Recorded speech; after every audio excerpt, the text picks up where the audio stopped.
welcome to another episode of Rob's World of Boxing. Let's get it. Alright, I want to get to this fight video, talk about the fights that happened over the weekend, that David Benavidez and Caleb Plant bout, and some other fights that happened over the weekend. Touch on some fights that's going to happen this upcoming weekend. I'll touch on a couple other little things, man. Without further ado, let's get right into it. All right, first fight card I want to talk about that happened over the weekend. Saturday, March 25th in Guadalajara, Mexico. It was the DAZN card. DAZN, well, in this case, was Golden Boy. Golden Boy is Oscar De La Hoya. All those guys. All right, my pre-fight video, I said this was a Matchroom and Eddie Hearn, promotions, but I was wrong. My apologies, Golden Boy. All right, but without further ado, let's get into it. All right, the main event was Jose Zepeda versus what's the nigga name? Naraj Goit. All right, let's get into the undercard. First fight I want to talk about on the undercard was an 8-round contest at featherweight. Featherweight is 126 pounds. If you didn't know, it was Rafael Espinosa versus Rafael Rosas. The battle of the Rafaels. All right, Rafael Espinosa was 21-0, 18 KOs. He's 28 years of age. Rafael Rosas was 18-2, 2 draws, 10 KOs. From Sinaloa, Mexico. Rafael Espinosa, this was a hometown fight for him. He's from Guadalajara, Mexico. All right, Rafael Rosas had never been stopped prior to this fight, but Espinosa changed that, man, when he TKO'd Rosa in the third round, giving Rafael Espinosa the third round TKO win versus Rafael Rosa. Good job, Espinosa, man. Like I said before the fight, I hadn't seen a lot of these guys on this card, period. But they looked good on paper. And Espinosa, man, he looked good. He looked great on paper, actually. And he looked okay in the ring. He's a tall fighter for the weight, slender. But honestly, I didn't see nothing that jumped off the TV at me. And, nothing to write home about. But, it is what it is. Good job, Rafael Espinosa, getting that win. All right.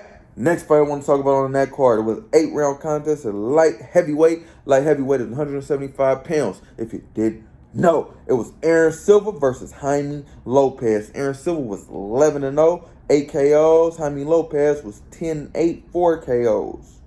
All right, Aaron Silva defeated Jaime Lopez by a 4th round TKO, giving Aaron Silva the 4th round TKO win versus Jaime Lopez, man. Aaron Silva, like I said, he looked same thing as Rafael Espinosa. Looked great on paper. I wanted to see how he was going to be, in person and in the ring. It was okay.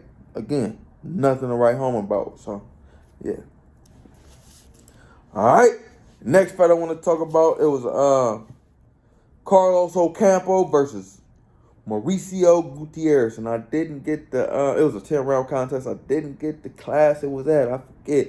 I think Carlos Ocampo is a 154-pounder. I didn't write it down. If you want to know, do your homework. Throw it in the comments. All right, but Carlos Ocampo defeated Mauricio Gutierrez by a 9th round corner stoppage, giving Carlos Ocampo the 9th round. Oh, sorry about that. The 4th round corner stoppage win with TKO win over Mauricio Gutierrez. Good job, Carlos Ocampo.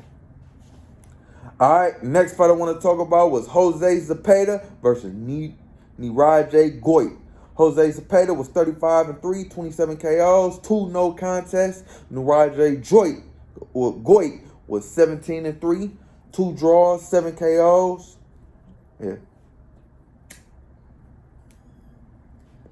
Again, I didn't get this class. I don't know, man. What the fuck was I thinking?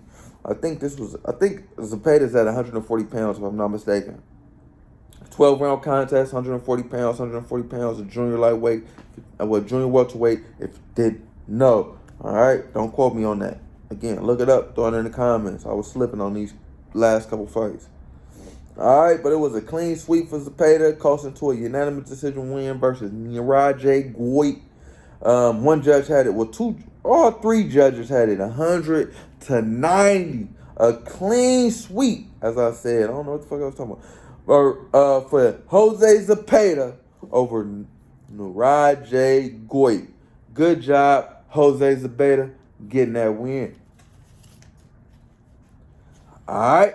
Next fight card I want to talk about transpired Saturday, March 25th. But this time, this card was in Fresno, California. It was the ESPN Plus card. Top rank, Bob, all those guys. It was Jose Ramirez versus Richard Cooney. 7 p.m. That's the time it came on. 7 p.m. Eastern. All right, let's get to the card. First fight I want to talk about on the card was a 10-round contest at lightweight. Lightweight is 135 pounds. If you didn't know, it was Raymond Mortala versus Humberto Galindo. Raymond Mortala was 16-0, 13 KOs. He is 26 years of age, and he's trained by Hall of Fame boxing trainer Roberto Garcia. All right, Humberto Galindo is 14-2, 1 draw, 11 KOs, and he is 25 years of age. Well, he was 14-2. All right. Man, oh man, it was a surprise. Mortalo actually went down in the first round of this fight for the second time in his career. And yeah, man, it was a shock. I was not expecting that, but you can't say it was like a flash knockdown. You know, he just got caught sleeping in there and almost got put to sleep. But yeah. All right, it was a right hand hook while Mortala was against the ropes that put him down. Like I said, it was a flash knockdown. Mortala actually dropped Galindo with a liver shot in the 4th round after rebounding from the KO. Another body shot dropped Galindo in the 9th round, keeping him down this time for good, giving Raymond Mortala the 9th round TKO win over Humberto Galindo. Good job, Raymond Mortala. I really was surprised with him getting dropped, you know, by Humberto Galindo. But I mean, as you've seen, it was the second time in his career he's been dropped. Well, as I said, so I'm starting not to think his chin is not the best, but it's not the worst either. But it's not the best. If you put a little on it, and he will go down. So that's something to note about Raymond Mortala. But other than that, he's a great young prospect, great young fighter, great skills. All right. But in my opinion, Mortala needs to work on his on staying off the ropes and stop from pulling straight back, because he has that habit too. He'll pull straight back, you know, and we know in boxing that is not good. All right. Moving forward, supposedly stepping up. Moving forward, he's supposed to be stepping up his next fight. They said he's supposed to fight. What's the guy? Fucking Shakur Stevenson fought that. Hit hell hard. Nakatilia. He's supposed to fight Nakatilia his next fight, and he's a power puncher. So that's scary for Raymond Mortala. He might get put to bed if you don't use all the skills, man. Fall asleep one time in that fight, it's over. All right. Also, before the Raymond Mortala, but good job, Raymond Mortala, getting that win, man. Also, before the Raymond Mortala fight, we had Marco Cardenas versus we had Ricardo Ravola, some shit I can't pronounce. It's crazy, but he was 7-0 with 6 KOs, and he scored a first round KO win versus Marco Cardenas, who was 9-7-1 with 9 KOs. And that was before the Raymond Mortala fight. Also before the Raymond Mortala fight, we had Charlie Sheehy, who was 6-0 with 4 KOs. He scored a unanimous decision win versus Mel Roberler, who was 6-1 with 3 KOs. One judge had it 58-56, and the final 2 judges had it 60-54. All for your winner, Charlie Sheehy, getting that win. But good job to both of those young fighters picking up wins, on the card. Good job, young guys. All right. Next fight I want to talk about that I saw was an 8-round contest. Well, on that card, on the ESPN card, I'm still on ESPN card. All right, it was an 8-round contest at heavyweight. Heavyweight is the big boys. It was Antonio Morales versus Patrick Malata. Antonio Morales was 6-0, 6 KOs, 6'9". That's what he is. He's 6'9". His opponent, Patrick Malata, was 6-1, 3 KOs. All right, Morales actually got knocked down in the 3rd round in this fight. He was on skates, man. He was on that bit. He was like, oh, man, just go down. But he was on skates. He actually would down, but survived, got up, and was able to edge Patrick Malata out, man. This was Morales' first time fighting past the 2nd round. Usually he'll KO somebody by the 2nd round. His first time not KOing somebody. You know what I'm saying? By the 2nd round. All right. And all 3 judges had it. Well, one judge had it 57-56 for Malta, and the last 2 judges had it 57-56 for Morales, giving Antonio Morales the split decision win versus Patrick Malta. I feel like Antonio Morales, I feel like he's very, well, I know he's very big for the weight. He's, up there with Tyson Fury. But he doesn't have Tyson Fury skills, man. And we see he doesn't have Tyson Fury chin, but he might have his heart because he got up. But, yeah, man, I don't expect a lot moving forward from Morales. He got exposed this fight. He's heavy-footed. He's slow. He's, he will go down, so he's an okay heavyweight, man. But once he gets to the upper echelon, I'm not expecting too much. Good job, Antonio Morales. All right, next fight card I want to talk about. It was a 10-round contest. Well, next fight I want to talk about on this fight card, excuse me.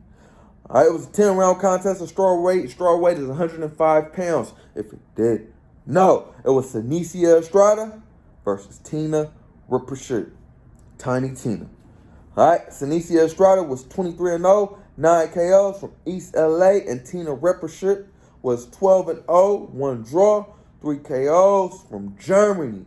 They're both 30 years of age.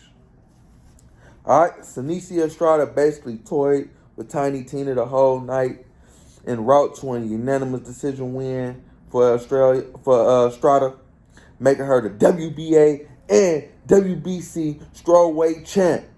Good job, Estrada. Estrada landed 118 punches. Tiny Tina only landed 63 punches, so she almost doubled Tiny Tina's punch output. Estrada says she wants the other champ at 105 pounds next. Those were her exact words was, "I'm whooping your ass next," referring to Augusta Valley, who is 28-2, and she's the other champion at strawweight. She has the IBF and WBO belt. Also, Valley fought Saturday night. I didn't get to see her fight, but she did win, so that she has her belt still, so that's a plus.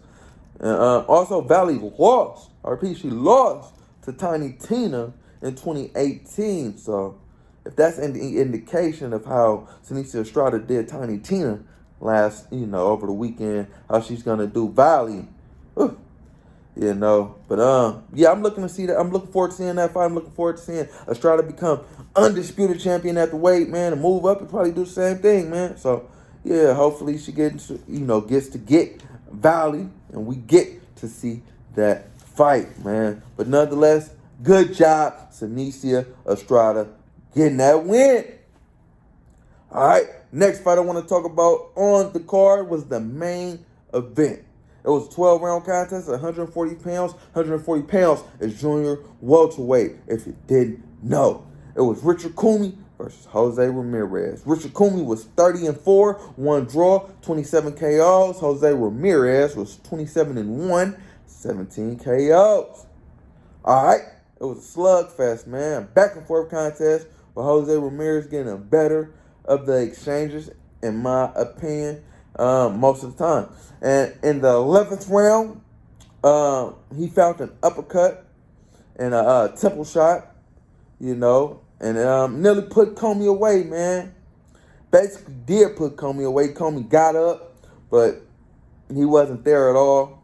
When he got up, man, he got hit with a body shot that glanced his liver, and it put him down, man. It was all she wrote. Comey took a knee and never got back up again, man, giving Jose Ramirez the 11th round KO win versus Richard Cooney.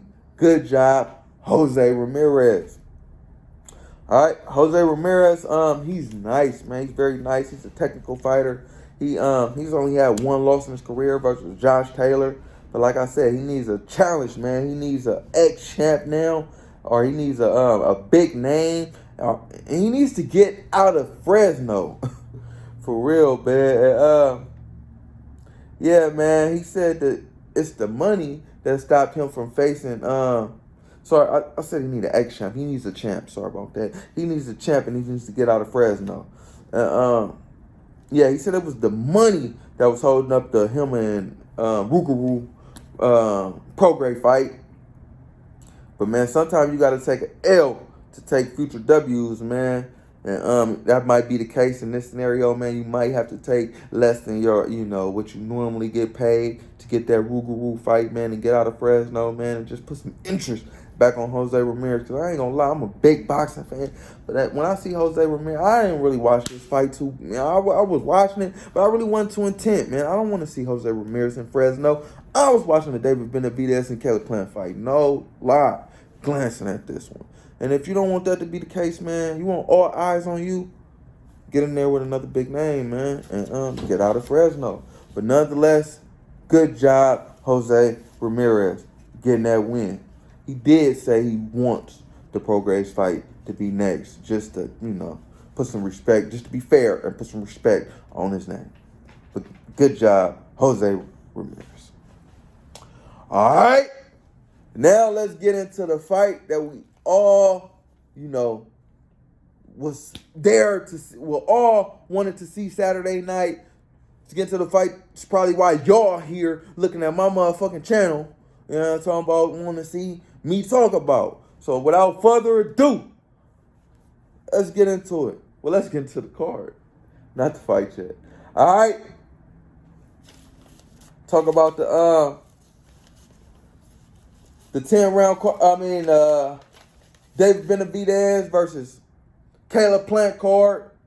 It happened on Showtime.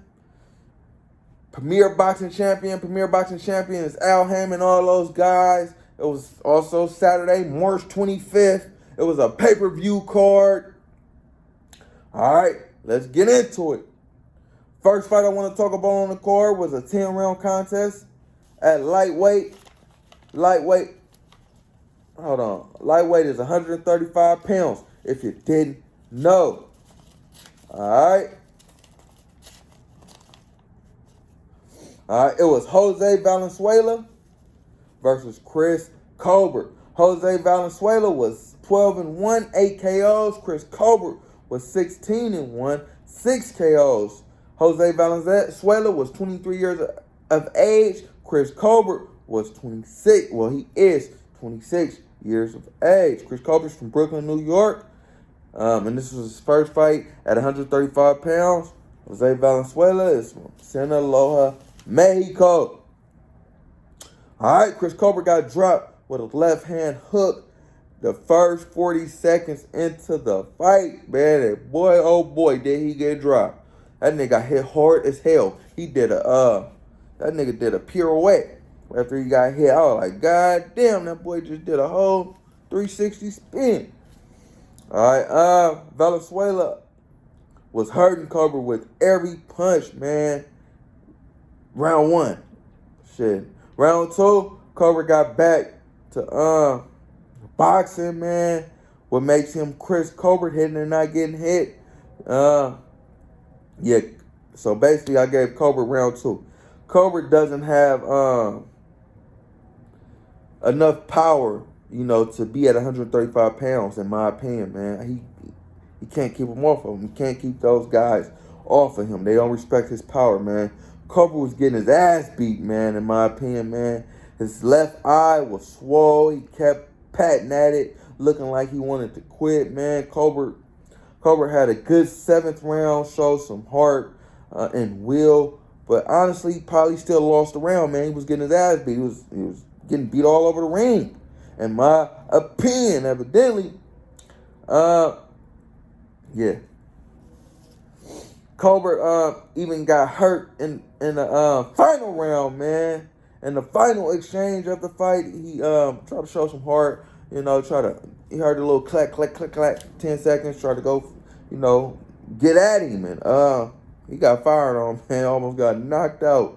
But he did show some heart, man. He ended up wobbling back to his corner, man, and to wait on the scorecards to be revealed, but he was wobbly. All right, Colbert did show some heart in this fight, at least more than his last fight. So I guess that's some improvement, man. He improved, in my opinion. All right, let's get to the judges' scorecards, man. One judge had to fight 95-94 for hold on. All 3 judges had to fight the same, man. A unanimous decision. 95-94 for your winner, Chris Colbert. I swear he would, blood. That's crazy. It's one of the it's a boxing thing, bro. Like, I ain't gonna lie. I was mad as hell. Like, how could y'all do that to this young man? He done beat this man all over the ring all night. And y'all gonna rob him like that? That's why a lot of people get turned off from boxing. No lie, man. Because it's like y'all just making a person win who y'all think the people want to see win, man. That's what y'all just did. Because there's no way Chris Colbert won that fight, man. There's no way Chris Colbert won that fight. The fans was booing, man. It was a terrible decision. Terrible decision, man. Fucking Jose Valenzuela got robbed, man. He got robbed this fight. Chris Colbert kept calling him a sore loser after the fight. Man, I would be a fucking sore loser too, bro. There's no way he lost this fight. There's no way he lost this fight. But they said he lost, man. So what you gonna do, man?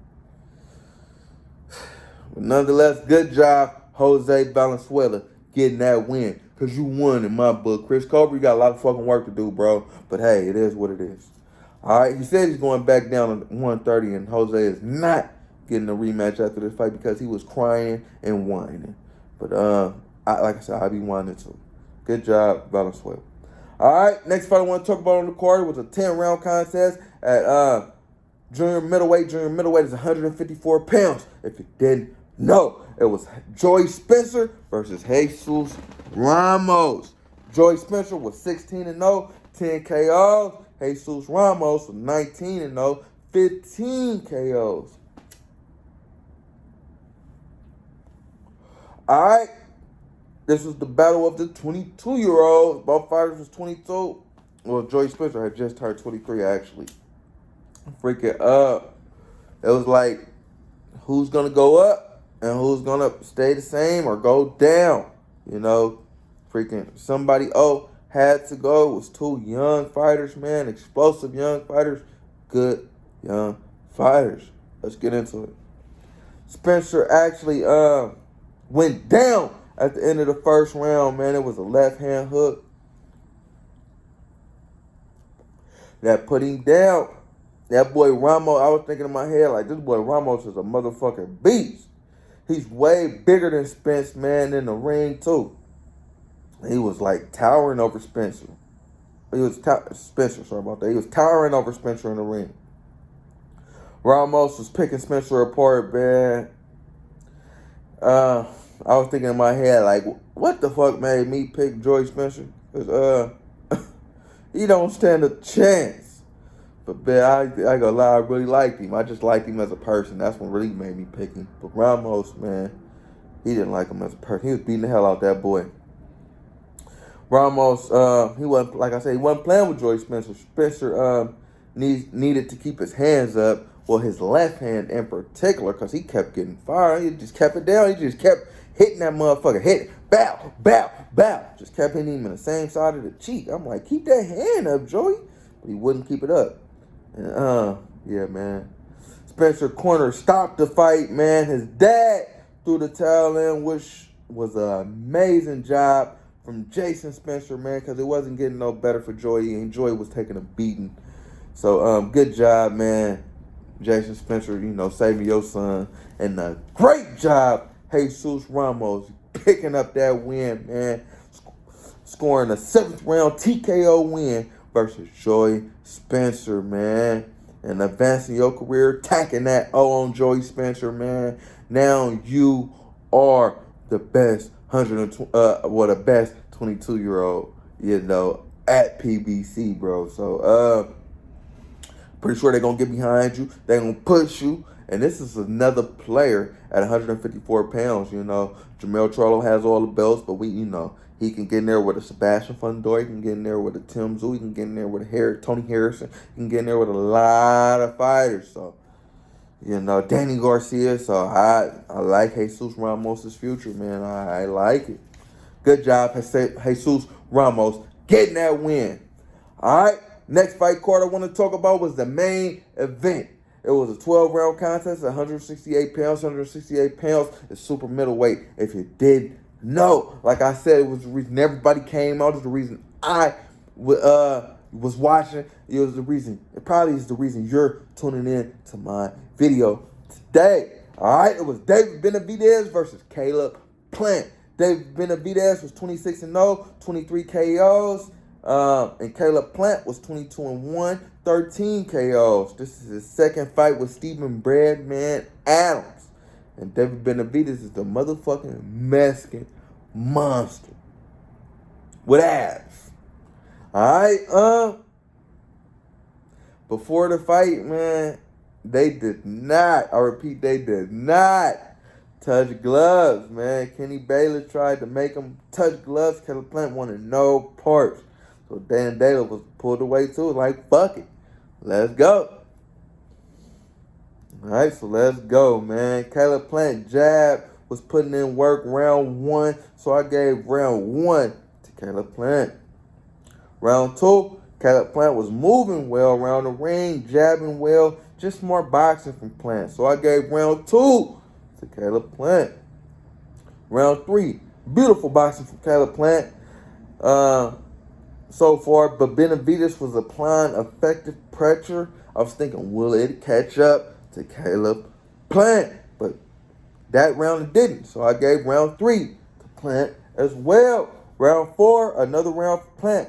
Plant hitting, not getting hit, frustrating Benavidez. Hitting, not getting hit. He was frustrating Benavidez in the process. So I gave round 3 to Caleb as well. All right. Benavidez was pointing to the middle of the ring, clearly frustrated with the way Plant was using the ring. So I gave round 5 to Caleb Plant as well. All right. Round 6 probably was the first clean punch I've seen Benavidez land clean all night up to that point on Caleb Plant. It was a straight right hand, a small Benavidez straight right hand. Round 1. But I don't think it was enough to win the round. So I gave round 6 to Caleb Plant as well. Round 7 was a good offense, good defense, good offensive, good defensive round for Caleb Plant, man. So I was thinking like, I'm gonna call him Kawhi Leonard because he was playing good offense and good defense that round. So I gave round 7 to Caleb Plant as well. At this point, I feel like David hadn't won any rounds, man. He probably needed a knockout to win the fight. All right. Round 8 was a great round for David. David landed some clean blows. This round, he hurt Caleb Plant with some big shit. It was a big round for David Benavidez. I gave that round to David Benavidez. All right. Round 9. Also, after that round, I noticed Caleb Plant had a cut on his nose, so he kind of got beat up in that round pretty good. All right. Round 9. Benavidez put some leather on Plant, breaking Plant down. Battle of attrition for Caleb. That's what he was, it was battle. He was battling himself, trying to keep his stamina where it needs to be, trying not to get broke down while David was putting that pressure on him. It wasn't looking like it was working, though. So I gave round 9 to Benavidez. Round 10, Benavidez was beating the hell out of Caleb Plant by this point. Really starting to hurt Caleb Plant, man. Round 10 was a Benavidez's round. Round 11, Benavidez has all the momentum and was doing this thing. But it's close, in my opinion. I had I said a stoppage with Benavidez's knees. So let's see if he was going to stop him.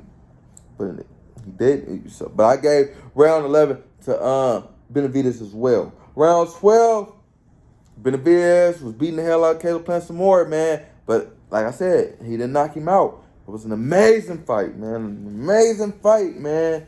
They even shook hands at the end of the fight, which was, that's what most people are going to do after they didn't fought, man. Both men respect each other. Y'all done got it out. Now y'all respect, shake hands as men, and that's what they did, man. I respect it, man. But honestly, at the end of the fight, man, I had to fight 7-5 for Caleb Plant. So, that's what I had it, man. Even though Caleb took a hell of a beating that second half of the fight, I feel like David just didn't do enough the first half, man. I.e. Lomachenko, Teofimo Lopez. That's how that fight went to me. But the judges did not, they did not feel the same way. One judge had to fight 117 to 111. Another judge had to fight 115 to 113. And the final judge had to fight 116 to 112. All for your winner by unanimous decision, David Benavidez. Giving David Benavidez the unanimous decision win versus Caleb Plant. But as I said, both fighters earned, I repeat, they earned each other's respect. Good job, both men. But good job, the Mexican monster, getting that win and advancing your career, man. You say he wants Canelo next. I don't think Canelo wants you next. So I don't know how that's gonna play out, but I see a lot of options for David Benavidez. You got I don't know about Jamal Charlo. I'm gonna talk about later in this video. Jamal Charlo was at the fight. Yeah, he was drunk again, man, or he's not himself, man. So I don't know about him getting in the ring again. But you got Boo Boo Andrade, you got Jaime Munguia, you got some 168 pounders who you could potentially fight. You even got some potential over there at 175. You got Vol, you got Zerto, you got Better Beef, you got some people, so we got options. It's not all about Canelo. I would love to see you in Boo Boo Andrade, though. So I feel like that should be the next fight for you, honestly. But yeah, man, good job. All the fighters that fought over the weekend, man, like I said, you can't play boxing, man. It was, all them guys in there putting their life on the line,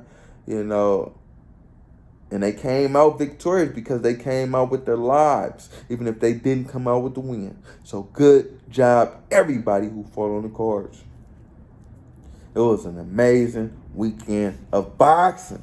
And this upcoming weekend is going to be another amazing in another amazing weekend of boxing. So let's check it out.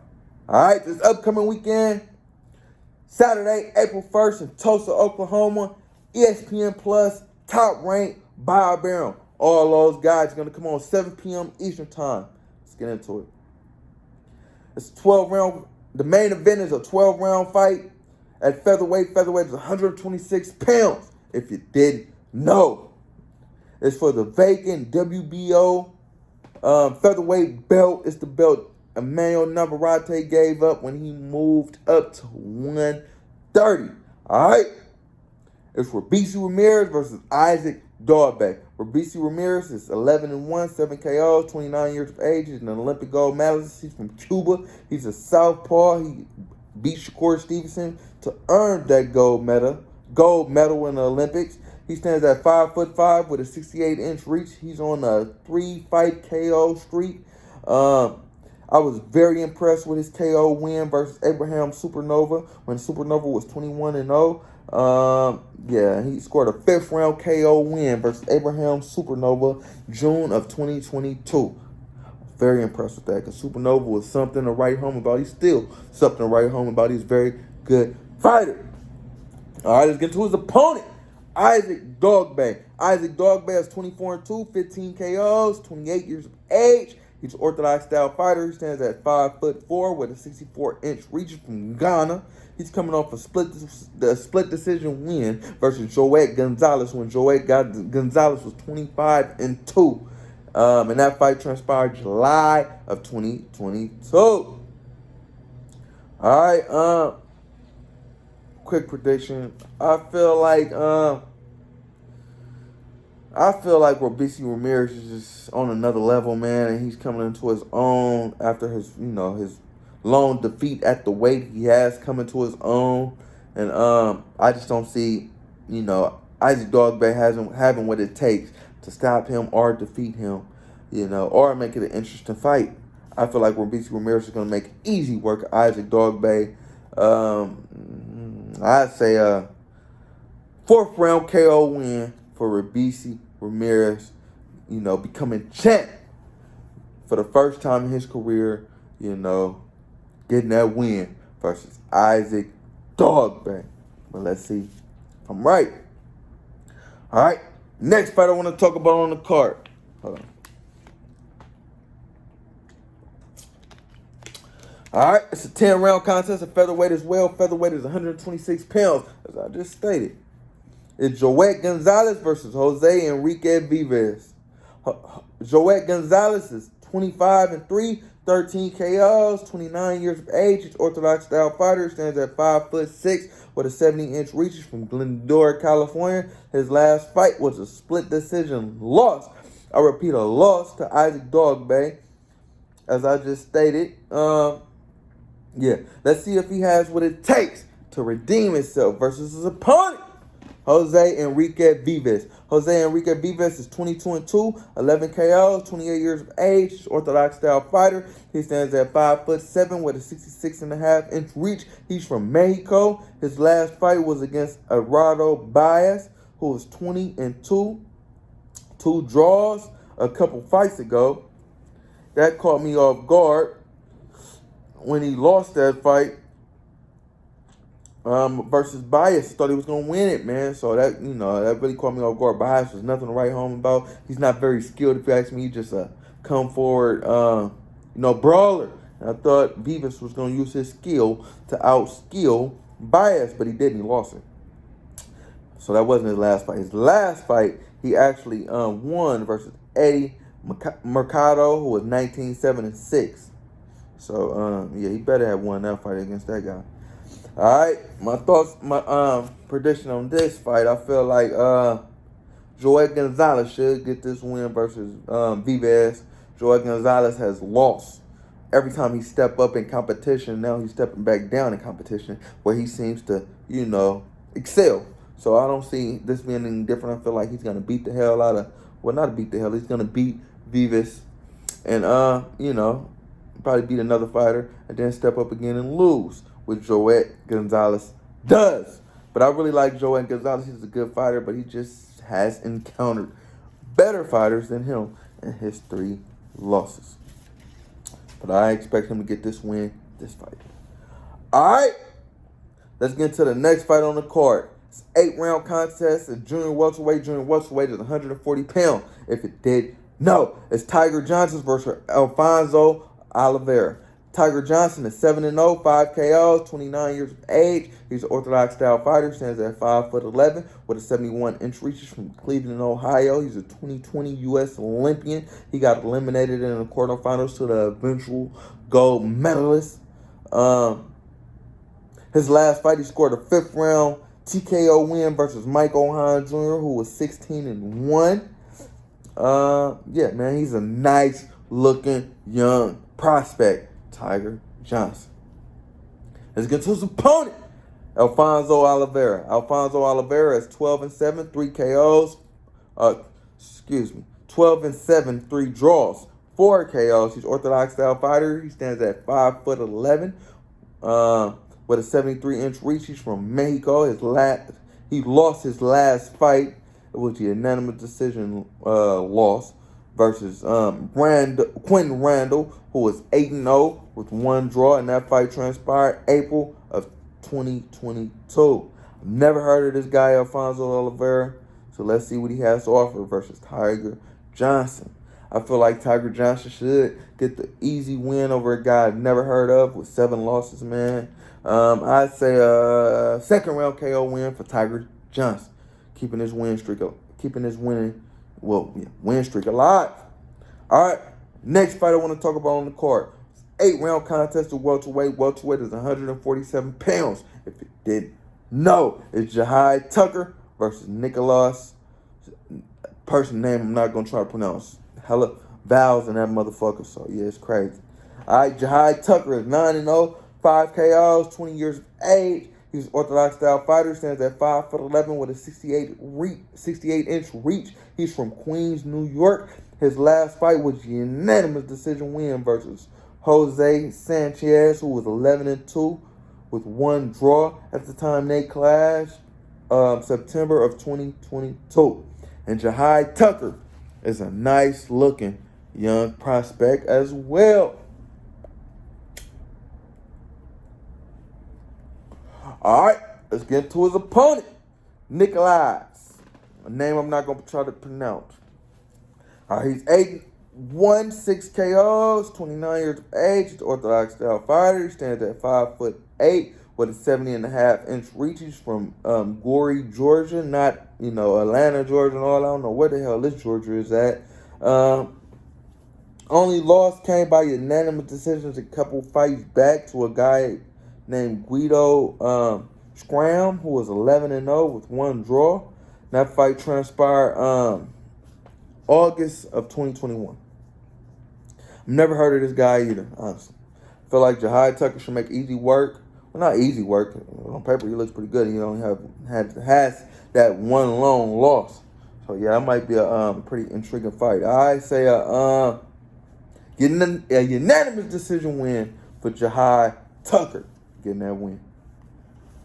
All right, next fighter I want to talk about on the card, because we don't know who he's going to be fighting. It says to be announced at this moment. So yeah, let's get to him. He's going to be in a 6-round contest at heavyweight. And heavyweight's the big boys. It's Jeremiah Milton. Jeremiah Milton is 8-0, 6 KOs. He's 28 years of age. He's orthodox style fighter. Stands at 6'4" with 80-inch reach from Tulsa, Oklahoma. This is his hometown. Well, that's his hometown, so it's a hometown fight for him. That's what, I don't know if I stated, the fight card is going to be in Tulsa, Oklahoma. All right, last fight he fought was the unanimous decision win versus Dewan Calloway, when Dewan Calloway was 5-1, December of 2022. All right, and I need to see more of Jeremiah Milton. No lie, I haven't really seen too much of him before I give my opinion. All right, next fight I want to talk about on the card. Again, we don't know who his opponent is going to be, so I'm just going to talk about him. All right, it's going to be a 6-round contest at lightweight. Lightweight is 135 pounds. If it did, no, it's going to be Abdullah Mason. Abdullah Mason is 6-0 5 KOs, 18 years of age. He's a southpaw. He stands at 5'9" with a 74-inch reach from Bedford, Ohio. His last fight was a second-round TKO win versus Manuel Guzman, and that fight transpired December of 2022. Manuel Guzman was 18-71 when they collided. All right, and Abdullah Mason is another nice-looking young prospect. Pause. I don't mean nice-looking. When I say nice-looking, on none of these guys, I mean skill-wise. All right. Next fight I want to talk about on the card is going to be a 6-round contest at light heavyweight. Light heavyweight is 175 pounds. If you didn't know, it's going to be Dante Benjamin Jr. versus Jasper McCargo. Dante Benjamin Jr. is 5-0, 3 KOs, 20 years of age. He's Orthodox style fighter, stands at 6 foot even from Cleveland, Ohio. His last fight was a first-round TKO win versus Emmanuel Austin, who was 6-0 at the time they collided, January of 2023. And Dante Benjamin Jr. is a nice-looking young prospect as well. Let's see if he can get the job done versus his opponent, though. Jasper McCargo. Jasper McCargo is 4-3, 2 draws, 2 KOs, 35 years of age. He's an Orthodox style fighter. He stands at 6'3" with an 84-inch reach, and he's from Monterey, California, man. But he's living in Richmond, California, so he's up here with us in the Bay, man. So hopefully he could put on for the Bay, man. But he's on a 2-fight loss streak. His last 2 fights has been L's. So let's see. I ain't got too much faith in you, though, my guy, versus Dante Benjamin Jr. I say a second-round KO win for Dante Benjamin Jr. on my Bay Area native here. Fuck, I hate to see it. That's what I see. And that's what I envision happen. All right, next fight I want to talk about on the card is going to be a 4-round contest at lightweight. Lightweight is 135 pounds. If you did no, it's going to be Emiliano Vargas versus Edgar Uvalde. Emiliano Vargas is 3-0, 2 KOs, 18 years of age, Orthodox style fighter. He stands at 5'9" from Oxnard, California. His last fight was his first time not KOing his opponent in his young career. His opponent was Francisco Duque, who was 1-1, and that fight transpired February of 2023. Sorry about that. Emiliano Vargas is the youngest son of a Hall of Fame boxer, Fernando Vargas. All right, let's get to his opponent, Edgar Uvalde. He's 2-3, 2 draws, 2 KOs. He's from Iowa. His last fight, he KO'd Tyler Redmond, who was making his debut. It was a first-round KO win over Redmond. But honestly, I never heard of Valley, man. So let's see if he, see what he has to offer versus Emiliano Vargas. Quick prediction, I see Emiliano Vargas getting back to his KOing ways, man, in the fight against a guy who's lost 3 times already. I'd say third-round KO win for Emiliano Vargas. All right. Next fight I want to talk about on the card is going to be a 6-round contest at junior, and this is the final fight. And the first fight I want to talk about is going to happen. It's the opening fight, it's going to happen. All right, it's a 6-round contest at junior welterweight. Junior welterweight is 140 pounds. If you didn't know, it's going to be Rohan Polanco versus Ricardo Quares. Rohan Polanco is 8-0, 5 KOs, 24 years of age. He stands at 5'11" from the DR. His last fight was a second-round KO win versus Dedrick Bell, who was 31-32-1. Ouch. And that fight transpired August of 2022. And I've never heard of Rohan Polanco, but he looks good on paper. Let's see what he has to offer. Versus his opponent, Ricardo Quares. He's 12-1, 6 KOs, 25 years of age. He's Orthodox style fighter, stands at 5'10" from Ventura, California. His last fight was a unanimous decision win versus Martin Morales, who was 15-1. Ricardo Quares' only loss came versus Jermaine Ortiz, who was 9-0. February of 2019, it was a unanimous decision loss versus Jermaine Ortiz, which is nothing to be ashamed about. I've seen Jermaine Ortiz, and he's a pretty good fighter, man. His only loss is to Vasily Lomachenko. So, yeah. Yeah, man, this is a step up for Rohan Polanco against a guy who's only lost to Jermaine Ortiz. So, yeah, this should be a pretty good fight. And like I said, I've never seen Rohan Polanco, so I'll pick an upset. I'll say Ricardo Quares is going to get the win versus Rohan Polanco in this fight, a unanimous decision win. All right, that's it for that card, man. That's going to be an amazing card. Amazing card, I repeat. Like I said, ESPN always has the best cards, man. They never disappoint. They have the best young prospects, man, and they spread them out through their cards, you know, so tune into this card early, man, because the early part probably will be the best part, man. Not saying the main event won't be good, because that is going to be good too, but the young boys, it's going to be amazing. All right, let's get into the next card that's going to transpire over the weekend, Saturday, April 1st. All right, this fight card is going to transpire in London, England. It's going to be a DAZN card. DAZN is Match Rome in this case. Eddie Hearn and all those guys is Match Rome. All right, the main event is a 12-round contest at heavyweight. Heavyweight is the big boys.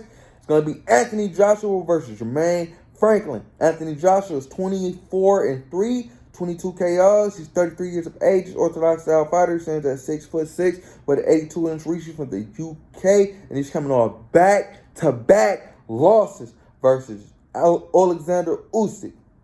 You know, so he needs a win badly, man. Let's see if he can get one versus his opponent, Jermaine Franklin.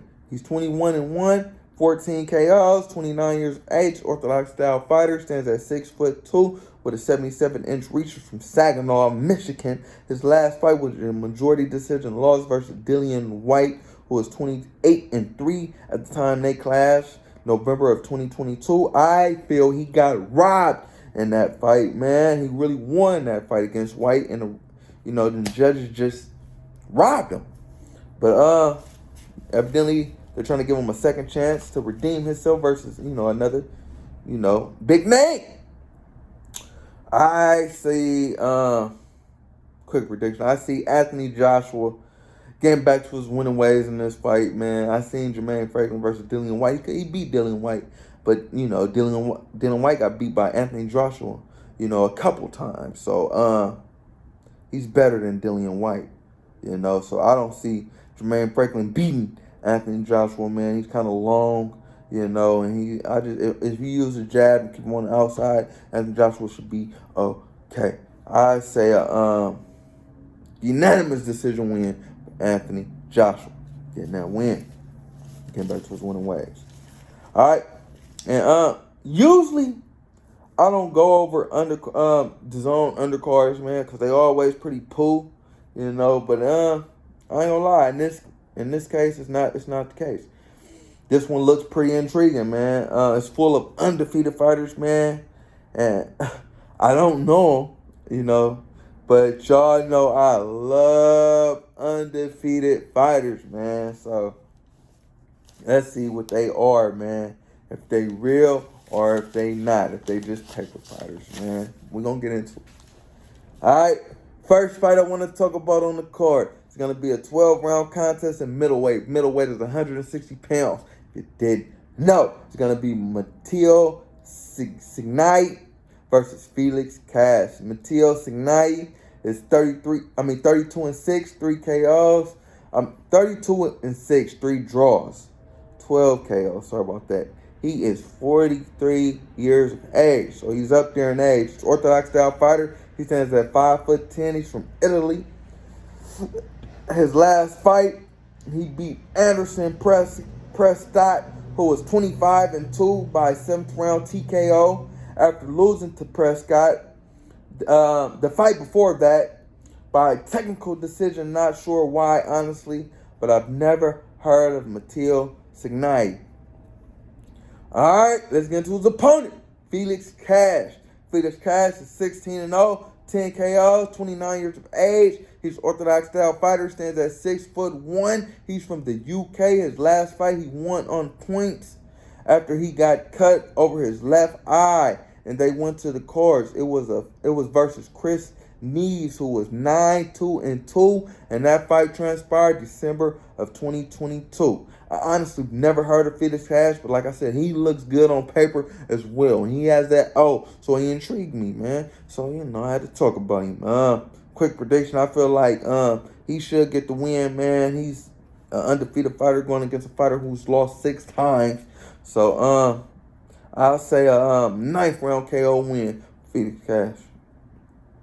All right, let's get into the next fight I want to talk about on the card. It's a 10-round contest at middleweight. Middleweight is 160 pounds. If you didn't know, it's going to be between Austin Williams and River Wilson Bent. Austin Williams is 13-0, 9 KOs, 26 years of age.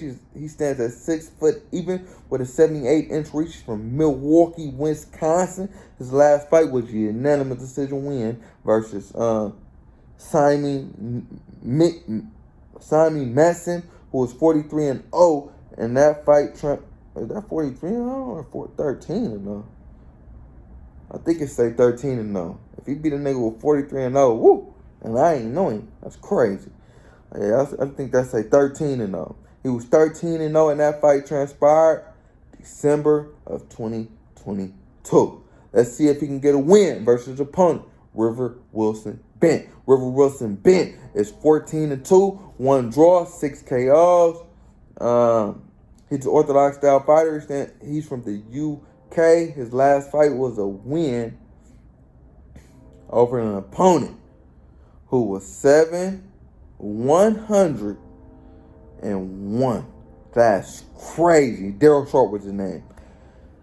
Whew, I ain't never heard of River Wilson Bent. Quick prediction, I feel like Austin Williams should beat the hell out of a guy who just fought a guy who lost 100 times. So yeah, let's move on. Next fight I want to talk about on the card was next fight I want to talk about on the card is going to be a 10-round contest of heavyweight. Heavyweight is the big boys. It's Fabio Worley versus Michael Coffey. Fabio Worley is 15-0, 14 KOs, 28 years of age, orthodox style fighter. He stands at 6'5". He's from the UK.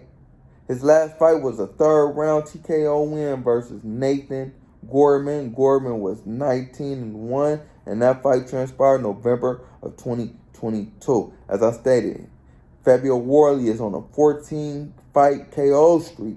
Only fighter he didn't KO was the first opponent of his career, but he did drop that opponent in the first round, but wasn't able to get rid of him. But he dropped every man who has stepped in the ring with him. So let's see if he can do the same versus his opponent, Michael Coffey. Michael Coffey is 13-3, 10 KOs, 36 years of age. He's orthodox style fighter. He stands at 6'5" with an 85-inch reach from the Bronx, New York. And he's lost 3 of his last 5 fights. Last fight, he got stopped by a guy who was 3-0, who I had never heard of. So, yeah, let's see if he can pick up a win versus Fabio Worley. Quick prediction, I see Fabio Worley, who has dropped every opponent he's been in the ring with, as I said, dropping Michael Coffey as well and keeping him down. I say a 5th round KO win for Fabio Worley. All right, let's get into the next fight I want to talk about on the card. It's going to be an 8-round contest at lightweight. Lightweight is 135 pounds. If you did know, it's Campbell Hadden versus Lewis Fielding. Campbell Hadden is 10-0, 3 KOs, 22 years of age, orthodox style fighter. He stands at 5'6". He's from the UK. He won his last fight versus Michelle Gonix, who was 4-2-1 by decision, and that fight transpired March of 2022. Campbell Hadden is the son of Hall of Fame boxer Ricky Hadden. All right, let's get to his opponent, Lewis Fielding. Lewis Fielding is 10-0, Well, 10-7, 1 KO. 32 years of age, Orthodox style fighter. He's from the UK. Lost his last fight by decision versus Ishmael Ellis, who was 13-4, April of 2022. And I've never heard of Lewis Fielding. But all right, quick prediction. I feel like Campbell Hadden is getting set up for a win. You know, anytime he's in there with a guy who only has 1 KO, so he's pillow fisted. So you can just go in there and do what you do, you know, and not have to worry about no power coming back. So I feel like they setting him up for a win, man. And I feel like that's what he's gonna do. He doesn't have a lot of power either, so I say unanimous decision win for Campbell Hadden, getting that win. All right, next fight I want to talk about on the card. It's 8-round contest of junior lightweight. Junior lightweight is 130 pounds. If you didn't know, it's Jordan Flynn versus Kane Baker. Jordan Flynn is 8-0, 1 KO, 20 years of age. He's Orthodox style fighter. He stands at 5'8.5" from the UK. His last fight he won by decision versus Joshua Ocampo. And that fight transpired November of 2022. Joshua Ocampo was 8-7-4. And honestly, I've never heard of Jordan Flynn. All right, let's get to his opponent, Kane Butler. Kane Butler is 18-9, 1 draw, 1 KO. So this is the battle of the fighters who only has 1 KO. All right, he's 32 years of age, Orthodox style fighter, stands at 5'8". He's from the UK. His last fight was a win in the decision versus, a guy I didn't know, but he was 7. He won 7 fights and lost 106. So yeah, man. Quick prediction. I feel like Jordan Flynn should beat the hell out of a guy who just beat a guy who lost 106 times. So yeah. Look forward to that happening. Alright, next fight I want to talk about on the card is 8-round contest of light heavyweight, Light heavyweight is 175 pounds, if you didn't know. Between John Hodges and David Boscani. John Hodges is 7-1, 2 KOs, 20 years of age. He's a southpaw. He stands at 6'5", and he's from the UK. As all these fighters on this card is, I'm starting to see the pattern. All right, his last fight, he won by decision versus Alexis Makovich, who was 3-0, and I've never heard of John Hedges. All right, his opponent, Daniel Boscani. He's 11-2, 2 KOs, 28 years of age. Orthodox style fighter, stands at 6'3" with a 78.5-inch reach from Poland. His last fight, he lost to Tommy Fury. Well, not his last fight, but he did lose to Tommy Fury a couple fights back when Tommy Fury was 6-0. I've never heard of Daniel Boscani. Quick prediction, I feel like, honestly, I don't know, man. I'll say a unanimous decision win for John Hedges. See, I don't even know the nigga name. All right, excuse my lack of boxing knowledge, man, with the UK fighters. I know I haven't heard of a lot of them guys, man, but I'm trying, to get more versed in, the UK boxing scene, man. I'm trying to get my knowledge up. But, nonetheless, check the card out, man. As I said, it's a lot of undefeated fighters on that card, but as you've seen, a lot of the records have been built, and I don't know if they look as good in the ring as they do on paper. We shall see. But check out that main event, man, because Anthony Joshua's coming back, and he's a hell of a fighter. All right. In other news, Floyd Mayweather kicked Gervonta Davis out of his boxing gym, apparently, man. But I guess they made up now. I seen them embraced after the David Benavidez, Caleb Plant fight, man. So take it they cool. Yeah. Also, Jamal Charlo popped out for the Caleb Plant versus David Benavidez fight and was again not looking like himself at all, man. People saying he was just drunk. But I think it's deeper than that, man. I hope that the case is he just been drinking, he just drunk. But I think, like I said, man, think it's like some CTE type shit, man. I think his brain has got hit one too many times, man. It's boxing, man. If you've seen with a lot of older boxers, bro, if you've seen them in interviews now, see how they talk, their speech is slurred, they're not talking the same. They're not the same. And Jamal Charlo is giving me that, man. He's giving me that energy, bro. I'm telling you. But yeah, man. Even his ex-wife, whatever his ex-wife, whatever you want to call, because he say they're not together anymore. I don't know. I don't want to disrespect the lady, but she said a couple years back that that he would never fight again, and everybody was laughing at her like, oh no, we know he gonna fight again, but he ain't fought since. Evidently that woman knew what she was talking about, man. He ain't fought in 2 years, man. So her prediction looking true, man, and I hope it ain't, man. I hope well, shit, if his brain not right, maybe her prediction needs to be true. Maybe he shouldn't fight again. But if it just, he going through personal problems with the alcohol, with money, or you can get money, man. You can get more money. Start winning, start doing better, start getting more focused. You'll get the money, But if the problem is CTE or something, man, keep that man out the ring. I'm pleading with his family and his friends. Money is not that serious, bro. Just keep him from himself. Keep getting him out the ring. Keep him out the ring, bro. Maybe getting him some boxing training or something. But yeah, man. Try to preserve him for life after boxing, man. Because it is that. But yeah. Like I said, you can't play boxing. People can't play boxing. But yeah. Like, comment, subscribe, all that shit, people. Rise Road to Boxing. Yeah.